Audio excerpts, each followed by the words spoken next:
അസ്സലാമു അലൈക്കും welcome back to my channel. അപ്പോൾ നമ്മൾ ഇന്ന് ഗോവയിലേക്കൊരു ട്രിപ്പ് പോവാണ്. അതിൻ്റെ വ്ളോഗാണ് ഞാൻ ഇടുന്നത്.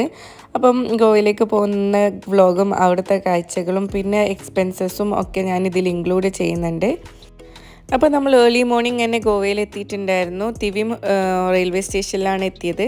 അവിടെ നമ്മളൊരു ടാക്സി വിളിച്ചിട്ട് റൂമിലേക്ക് പോവാണ്, ഹോട്ടൽ റൂമിലേക്ക് പോവാണ്. വരുന്ന വഴിക്കൊക്കെ നല്ലോണം ഫോഗ് ഉണ്ടായിട്ടുണ്ടായിരുന്നു. പിന്നെ നമ്മൾ ട്രെയിനിൽ നിന്ന് ഒരു ഫാമിലീനെ പരിചയപ്പെട്ടിട്ടുണ്ടായിരുന്നു. അവരും ഉണ്ടായിരുന്നു നമ്മളെ കൂടെ ടാക്സിയിൽ. അങ്ങനെ നമ്മൾ ഹോട്ടലിൽ എത്തിയിട്ടുണ്ട്. കലങ്കൂട്ടിലുള്ള ദ അവന്യൂ ഹോട്ടൽ എന്നാണ് ഇതിൻ്റെ പേര്. അപ്പോൾ ഇവിടുത്തെ ശരിക്കുള്ള ടൈമിങ് തുടങ്ങുന്നത് 12 മുതലാണ്. പക്ഷേ നമ്മൾ ഏർലി മോർണിംഗ് തന്നെ എത്തിയോണ്ട് അവർ 2 days പ്ലസ് ഹാഫ് ഡേൻ്റെ ചാർജും കൂടി വാങ്ങിയിട്ടുണ്ടായിരുന്നു.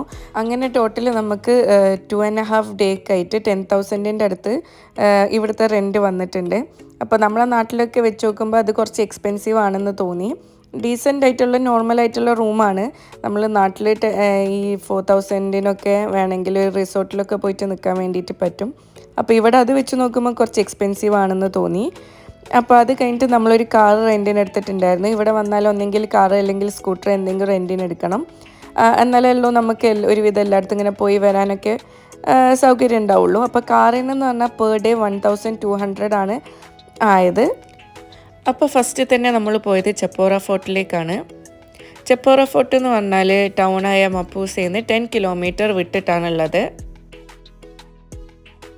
ഈ ഫോർട്ട് ദിൽഷാത്തായ മൂവിയിൽ കാണിച്ചിട്ടുണ്ടായിരുന്നു. അത് കഴിഞ്ഞപ്പോൾ ഇത് യങ്സ്റ്റേഴ്സിൻ്റെ ഇടയിലൊക്കെ നല്ല പോപ്പുലർ ആയിട്ടുള്ളൊരു ഫോർട്ടാണ്. ഈ നശിച്ചു പോയ ഫോർട്ട് ഒരിക്കലും സുൽത്താൻ ആദിൽ ഷായുടെ ഫോർട്ടായിരുന്നു. പിന്നീട് അത് പോർച്ചുഗീസുകാർ പിടിച്ചെടുത്തു. ഈ ചെപ്പോറ ഫോർട്ടിൻ്റെ ഹിസ്റ്ററിയും ഇത് കീഴടക്കിയ സ്റ്റോറിയൊക്കെ നല്ല ഇൻട്രസ്റ്റിംഗ് ആണ്. ഇതിൻ്റെ വോൾ എന്ന് പറഞ്ഞാൽ മെഷർ ചെയ്യാൻ ഭയങ്കര ബുദ്ധിമുട്ടാണ്, ഇമ്പോസിബിൾ ആണെന്നാണ് അക്കാലത്ത് വിശ്വസിച്ചിരുന്നത്. ആ സമയത്താണ് അന്നത്തെ ലീഡറായ മാരതൻ്റെ ആളുകൾ 15 മീറ്റർ ലോങ് ആയിട്ടുള്ള ഒരു മോണിറ്റർ പല്ലുകളിൽ ഫിറ്റ് ചെയ്തിട്ട് ഇത് മെഷർ ചെയ്യാൻ വേണ്ടിയിട്ട് യൂസ് ചെയ്തു. അങ്ങനെ ഇത് കണ്ടിട്ടുള്ള പോർച്ചുഗീസ് ജനറൽ ഒരു ഷോട്ട് പോലും ഫയർ ചെയ്യാതെ സറണ്ടർ ആയി എന്നാണ് പറയപ്പെടുന്നത്. അപ്പോൾ ചെപ്പോറ ഫോർട്ടിൽ നിന്ന് താഴേക്ക് നോക്കിയാൽ കാണുന്ന ഒരു ബീച്ച് വ്യൂ ഉണ്ട്. ആ ബീച്ച് വ്യൂ ആണ് വാഗത്തൂർ ബീച്ച് എന്ന് പറഞ്ഞാൽ. അപ്പോൾ നമ്മൾ നെക്സ്റ്റ് അവിടേക്കാണ് പോകുന്നത്, വാഗത്തൂർ ബീച്ചിലേക്ക്. ഇത് പാനാജി സിറ്റിയിൽ നിന്ന് 21 കിലോമീറ്റർ വിട്ടിട്ടാണ് ലൊക്കേറ്റ് ചെയ്തിട്ടുള്ളത്. ഇത് ഗോവയിൽ വെച്ചിട്ട് തന്നെ ക്ലീനസ്റ്റ് ബീച്ചിൽ ഒന്നാണെന്നാണ് പറയുന്നത്. പിന്നെ ഈ ബീച്ചിൻ്റെ ഒരു പ്രത്യേകത എന്ന് പറഞ്ഞാൽ ബീച്ചിനെ ഫേസ് ചെയ്തിട്ട് തന്നെ കുറേ ബ്ലാക്ക് കളറിലുള്ള റോക്സ് ഇങ്ങനെ പൊന്തിക്കിടക്കുന്നുണ്ട്. ആ വ്യൂ കാണാൻ നല്ലൊരു രസം തന്നെയാണ്.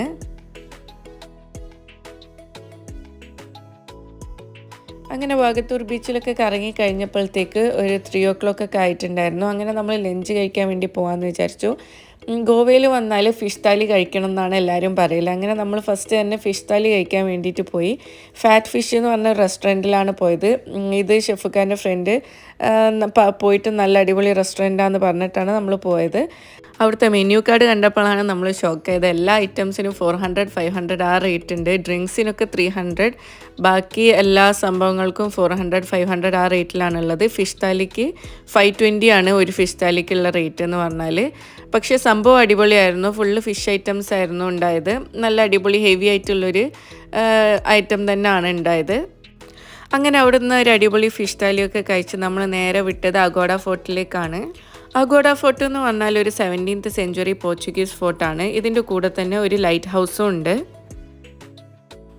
അഗോഡ ലൈറ്റ് ഹൗസ് ബിൽഡ് ചെയ്തത് 1864 ഇത് ഏഷ്യയിൽ വെച്ച് തന്നെ ഒരു ഓൾഡസ്റ്റ് ലൈറ്റ് ഹൗസ് എന്നാണ് പറയുന്നത്. പിന്നെ 1976 അത് റീപ്ലേസ് ചെയ്തു. പിന്നെ ഈ ഫോർട്ടിൻ്റെ ഒരു പാർട്ട് തന്നെയാണ് അഗോഡ സെൻട്രൽ ജയിൽ. 2015 വരെ ഗോവയിൽ വെച്ചിട്ട് തന്നെ ലാർജസ്റ്റ് പ്രിസൺ ആയിരുന്നു അഗോഡ സെൻട്രൽ ജയിൽ.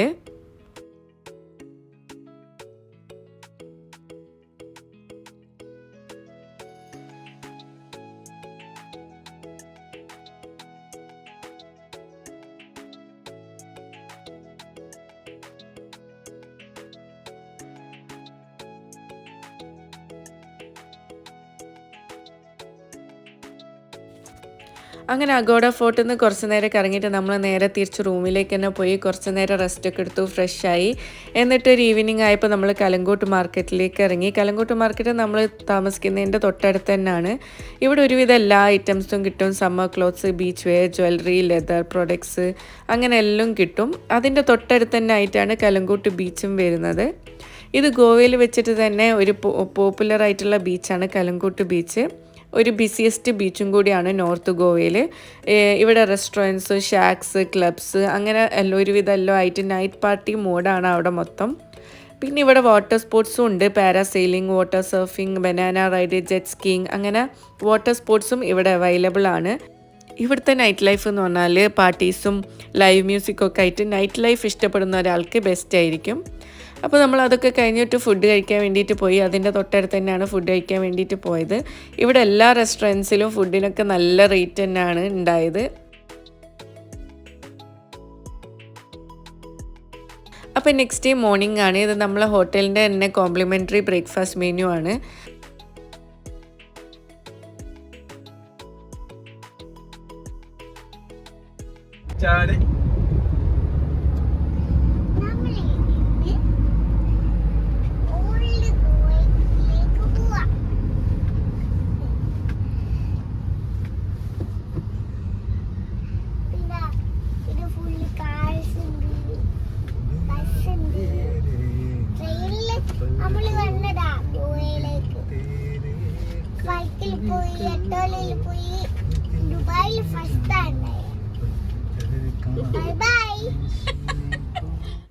ഈ ഒരു റോഡാണ് ഡിയർ സിന്ദഗിയിൽ ഒരു പാട്ടിൽ കാണിച്ചിട്ടുള്ളത്. ആ സിനിമയിൽ കാണിച്ചതിൻ്റെ ശേഷം ഇത് ഭയങ്കര ഒരു ഫോട്ടോ സ്പോട്ടായിട്ട്, പോപ്പുലർ ആയിട്ടുള്ള ഫോട്ടോ സ്പോട്ടായിട്ട് മാറിയിട്ടുണ്ട്.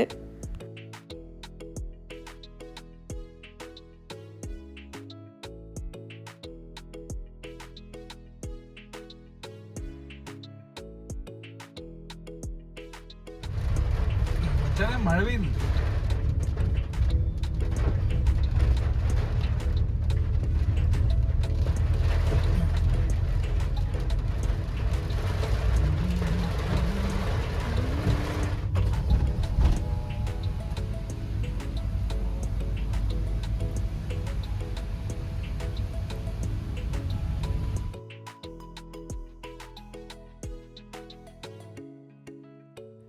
അങ്ങനെ നമ്മൾ നെക്സ്റ്റ് പോകുന്നത് റെയ്സ് മാഗോസ് ഫോർട്ടിലേക്കാണ്.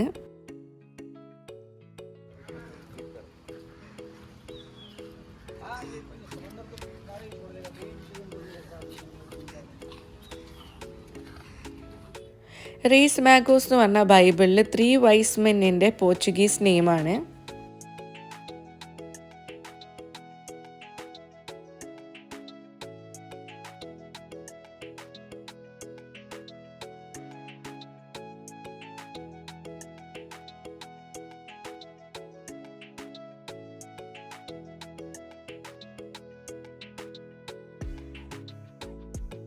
(1493) ബിജാപൂരിലെ ആദിൽ ഷായുടെ ആംഡ് ഔട്ട് പോസ്റ്റ് ആയിട്ടാണ് ഈ ഫോർട്ട് ഉണ്ടാക്കിയത്. 1541 പോർച്ചുഗീസ് ബർദേസ് കീഴടക്കിയപ്പോൾ ചർച്ചിനോടൊപ്പം തന്നെ ഈ കോട്ടയും പണിതു. പിന്നെ 1900 ഇതിൻ്റെ ഡിഫെൻസീവ് റോള് നഷ്ടപ്പെട്ടപ്പോൾ ഇത് ജയിലാക്കി മാറ്റി.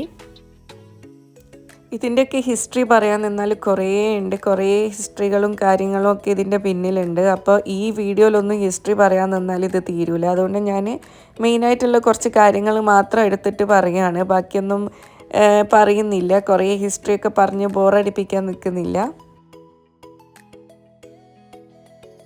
2008 ഇത് റീസ്റ്റോർ ചെയ്തു. ഇപ്പോൾ ഇതൊരു കൾച്ചറൽ സെൻ്ററാക്കി കൺവേർട്ട് ചെയ്തു.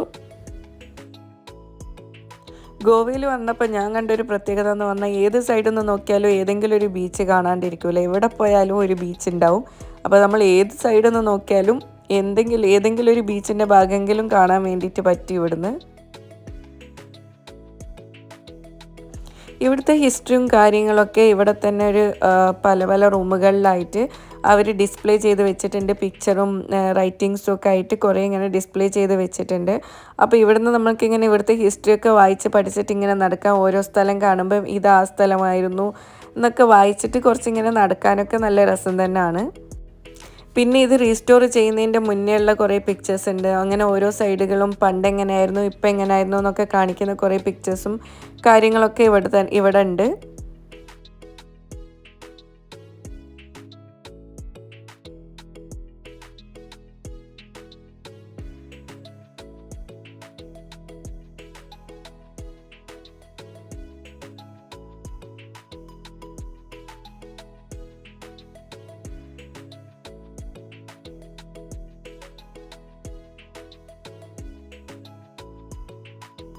അങ്ങനെ നമ്മൾ അവിടെ നിന്ന് ഇറങ്ങിയപ്പോഴേക്കന്നെ നല്ല മഴ പെയ്തിട്ടുണ്ടായിരുന്നു. അപ്പോൾ നമ്മൾ അതിൻ്റെ മുന്നിൽ തന്നെ ഒരു ചെറിയ പെട്ടി പീടിയ പോലത്തെ സ്ഥലമുണ്ട്. അവിടെ കയറിയിട്ട് നമ്മൾ കരിക്കൊക്കെ കുടിച്ച് കുറച്ച് നേരം അവിടെ ഇങ്ങനെ beach നോക്കിയിട്ടിരുന്നു.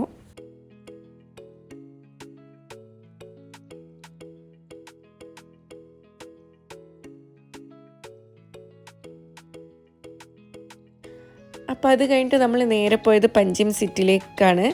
ഗോവൻ്റെ ക്യാപിറ്റലാണ് Panjim. Heart of Goa ആണ് പഞ്ചിം എന്നറിയപ്പെടുന്നത്. പിന്നെ പഞ്ചിമിൻ്റെ വേറൊരു പേരാണ് പാനാജി.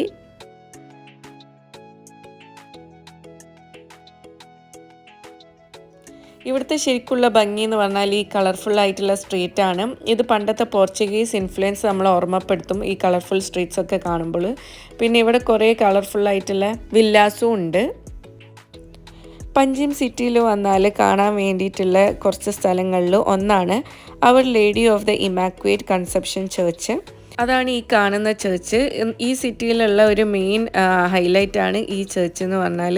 ഒരു ഐക്കോണിക് ലാൻഡ്മാർക്കാണ്. നമ്മൾ ഗോവയിലുള്ള എന്ത് ഫോട്ടോ കാണുമ്പോഴും ഫസ്റ്റ് കാണിക്കുന്ന ഒരു ചർച്ചിൻ്റെ ഫോട്ടോ ആണ് ഇത്. ഇത് 1541 ബിൽഡ് ചെയ്തത്. പിന്നെ അത് 1600s റീപ്ലേസ് ചെയ്തു, ഒരു ബിഗ്ഗർ ചർച്ചായിട്ട് റീപ്ലേസ് ചെയ്തു.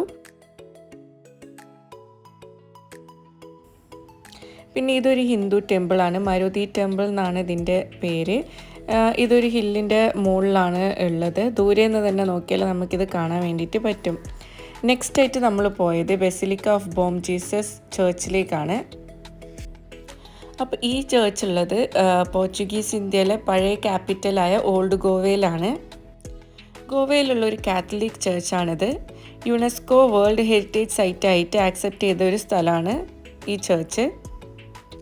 റോമൻ കാത്തലിക് ഹിസ്റ്ററിയിലും പിന്നെ ഇന്ത്യയിൽ ക്രിസ്ത്യാനിറ്റി എസ്റ്റാബ്ലിഷ് ചെയ്യാൻ വേണ്ടിയിട്ട് ഏറ്റവും നല്ലൊരു പങ്ക് വഹിച്ച ആളാണ് സെൻറ്റ് ഫ്രാൻസിസ് സേവിയർ. അവരുടെ മോർട്ടൽ റിമെയിൻസ് ഒക്കെ ഈ ചർച്ചിൽ സൂക്ഷിച്ചു വെച്ചിട്ടുണ്ടെന്നാണ് പറയുന്നത്.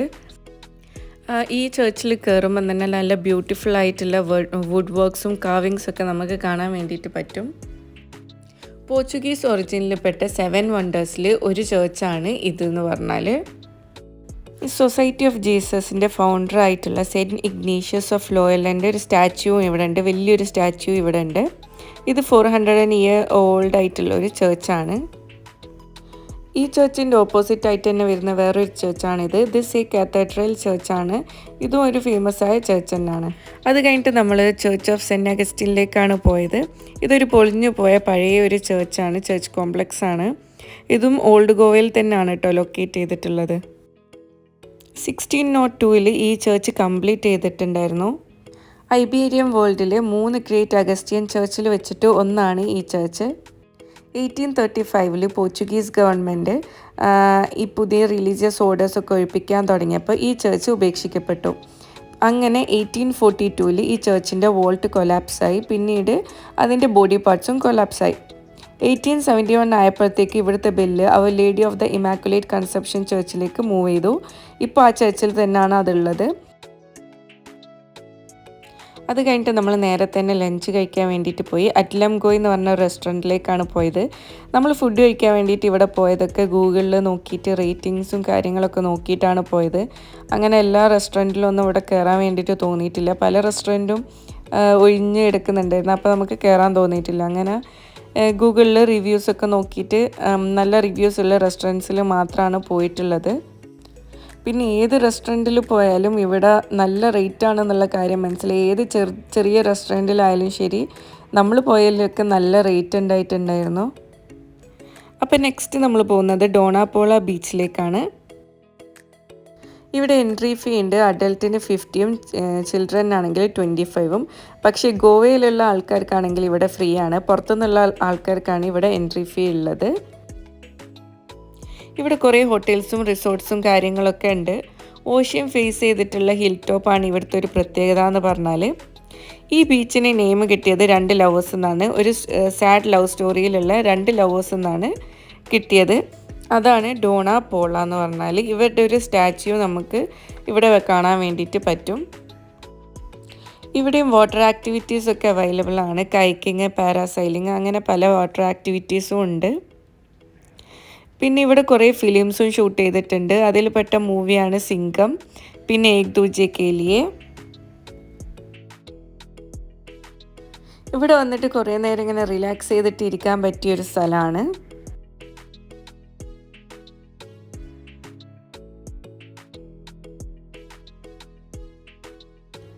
ഈ കാണുന്നതാണ് ഡോണ പോള സ്റ്റാച്യു.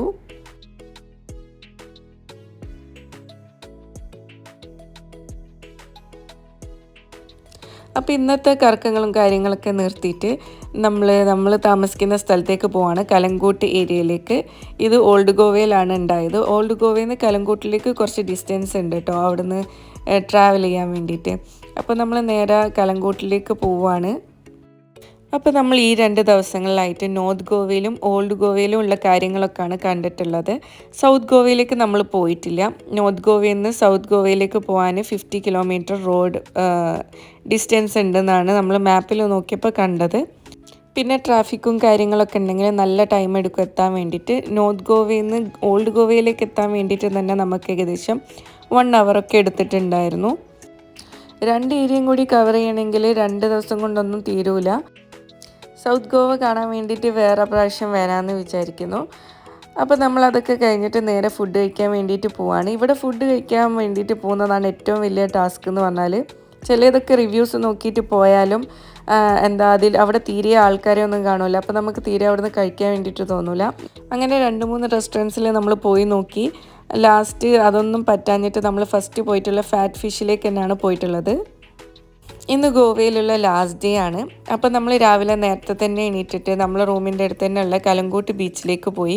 ഫസ്റ്റ് ഡേ നമ്മൾ പോയത് നൈറ്റിലാണ് ബീച്ചിൽ. അപ്പോൾ നമ്മൾ മോർണിംഗ് വ്യൂ ഒന്ന് കാണാൻ വേണ്ടിയിട്ട് നേരത്തെ തന്നെ പോയി അവിടുന്ന് കുറച്ച് വീഡിയോസും ഫോട്ടോസും കാര്യങ്ങളൊക്കെ എടുത്തിട്ടുണ്ടായിരുന്നു. അങ്ങനെ ഇവിടെ തന്നെ ലഞ്ചൊക്കെ കഴിച്ചു. പിന്നെ ചെക്കൗട്ടും ഫോർമാലിറ്റീസൊക്കെ കഴിഞ്ഞിട്ട് നമ്മൾ റെയിൽവേ സ്റ്റേഷനിലേക്ക് പോവുകയാണ്.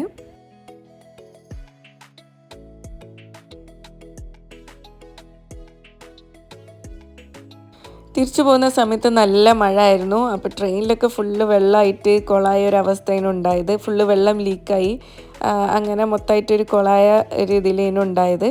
പക്ഷേ എന്തായാലും ഫുള്ള് മലയാളീസ് ആയതുകൊണ്ട് തന്നെ എല്ലാവരും അങ്ങോട്ടും ഇങ്ങോട്ടും നല്ല കമ്പനിയായി സംസാരമായി. പിന്നെ ട്രെയിനിൽ ഫുള്ള് ജോളിയായിട്ടാണ് വന്നത്.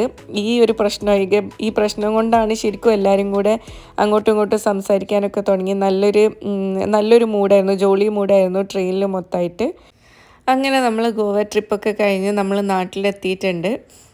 ഇനി നേരെ ഇവിടുന്ന് പുലർച്ചാണ് നമ്മൾ എത്തിയിട്ടുള്ളത്. ഒരു 3 o'clock ഒക്കെ ആയിട്ടുണ്ടാവും എത്തിയപ്പം. അങ്ങനെ നമ്മൾ അവിടുന്ന് ഒരു ഓട്ടോ പിടിച്ചിട്ട് വീട്ടിലേക്ക് പോയി. ഇത്രയൊക്കെയാണ് ഇന്നത്തെ വ്ളോഗ്. ഞാൻ കുറച്ച് ഫോട്ടോസൊക്കെ ഇതിൻ്റെ ലാസ്റ്റായിട്ട് ആഡ് ചെയ്തിട്ടുണ്ട്. അപ്പോൾ നിങ്ങൾക്ക് എല്ലാവർക്കും വീഡിയോ ഇഷ്ടപ്പെട്ടെങ്കിൽ ലൈക്ക് ചെയ്യണം, ഷെയർ ചെയ്യണം. ഫീഡ്ബാക്ക്സ് ഉണ്ടെങ്കിൽ കമൻറ്റ് ബോക്സിൽ അറിയിക്കുക. പിന്നെ സബ്സ്ക്രൈബ് ചെയ്ത് സപ്പോർട്ട് ചെയ്യാനും മറക്കരുത്.